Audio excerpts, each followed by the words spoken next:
had the people who maintained this building built it. It was the maintenance crew and the individuals who know how to operate and do that every day. So we said, you're going to use this thing. You're going to be the ones when something breaks that we call. So we want you to actually build it. So they were in here doing the construction. It was C.B. Richard Ellis, the building manager. Because we don't own this building, we just lease it. So we had them do all of that. And really it was like this integrated team. Sustainability is hard because we built it to LEED standards. So the U.S. Green Building Council's Leadership in Energy and Environmental Design Standards. And they'll say, use recycled content on it. Okay.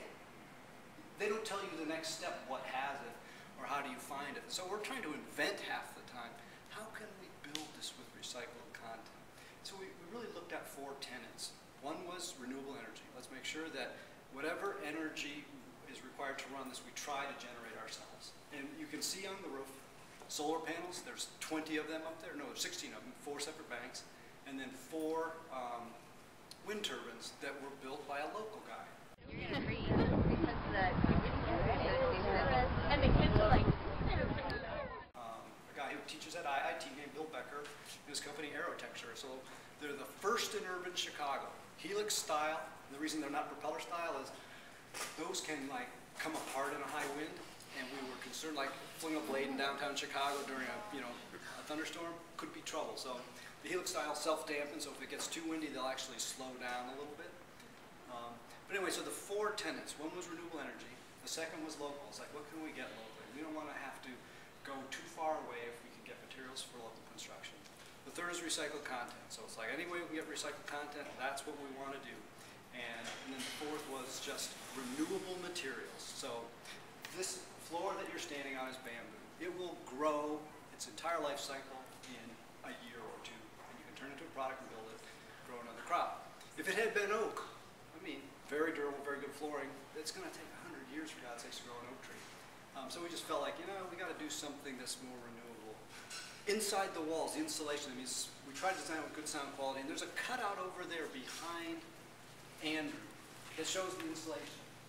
Denim, this is cotton, basically, 100%, actually 85% cotton, which grows in a single year. It could have been blue jeans that you wore at once in your life, I'm told, but it's been turned into insulation. So inside the wall is denim insulation. That's a renewable material. And the third, probably most interesting one we found is this carpet is manufactured by a company called Interface. You may know Ray Anderson if you're in the sustainability world. He's like a god. He's like kind of the Mick Jagger of the sustainability world. Although he was a CEO. It's not like he was a sustainability guy to start with. But his company makes he makes their tiles. So if Steve spills his coffee and destroys a piece, we just have to pick up the tile, cut it out, take it out, and put a new one in. So we don't have to replace the whole damn thing because we couldn't match the color. But also they're made with a corn-based polymer. So the weave that holds the fibers in place is a corn-based polymer. So it's like, excellent. This is a natural material. We can get it locally. Cargill makes it. They turn it into this stuff, and it's in our carpet. So that was one of those things. Okay, we want to use these rapidly renewable things. We don't want to use fossil fuel to produce a carpet, which may have a lifetime of, if Steve's not around 15 years, much longer. What makes you think I won't be around in 15 years? At least not working. I'm coming back here to check this curve. Yeah. So the other one that we did I told you about was recycled content. So the terrazzo tile that you see here is glass bottles, curbside recycling program, 70 to 75%, I think it's that, maybe a little bit lower, 68 or 9% glass from curbside programs. So part of it is how do you use recycled material? This is hopefully not coming from a member of the audience because of this presentation. It's how do you stimulate recycling? Because everyone knows, here's the rumor. Someone didn't get out of the way apparently. You hear the rumor, am I recycling at the curb so that the city can pick it up and then throw it away? I mean, which is a fear, and so what we're trying to do is make sure there's someone out there buying that material. That's why when you pick up Quaker Oats, the tube is 100% post-consumer recycled content. It's like, we've got to stimulate these markets so that people are saying, I'm recycling, I'm doing the effort, who in industry is out there making sure that we'll buy what goes in, use that material so that all of the effort's not wasted. So that's kind of the tile. This wall covering actually is 20% recycled content.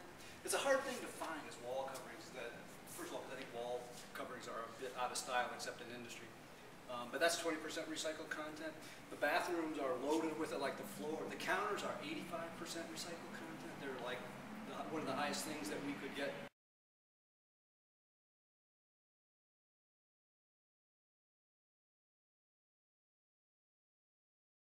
The rest is kind of the new stuff that keeps it together and it helps us meet local fire codes and other things. We did, in addition to the wind turbines and the solar panels, we said we want natural daylight in here. It's like, those are great. If we generate more energy than we need, we'll power the building, or as much of the building as we can. So natural daylight is kind of like absolutely core element to this because it's free, for God's sakes. The lighting that we put in, you'll see many of these lights are LCDs. You may not know this. A compact fluorescent is like great light bulb, you know, a lot more energy efficient than incandescent. But compared to an LCD, it's nothing. That's like an LCD is like 10 to 15% more energy efficient. Lasts longer, so they're typically a little more expensive, but it's like, let's put them in so that the energy demand of this room is as low as possible. I won't tell you about everything, although I could, because you'll probably go insane with information. But you can see panels behind you, which will describe all of the attributes. And actually inside that panel, you'll see, what the hell is that? That's oat hulls from our Quaker Oats business.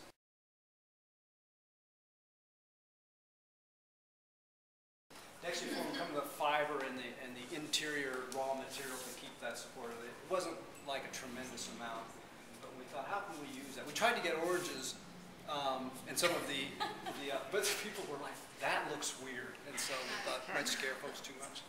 So we opted to go instead with the panel over there. You can see a little bit of that's actually post-consumer PET bottles. So those are some of the bottles that we use to provide structural rigidity. You may have heard some of the chairs. One of our proudest moments was turning PET bottles back into the fabric that's on the cover of those comfy chairs. And so that's actually 100% PET bottles, curbside stuff, that we said, can we make a fabric out of them, cover the chair with, and make sure that we're using that. The other stackable chairs are about 75% recycled content, but they are not PET, so they're another type of plastic.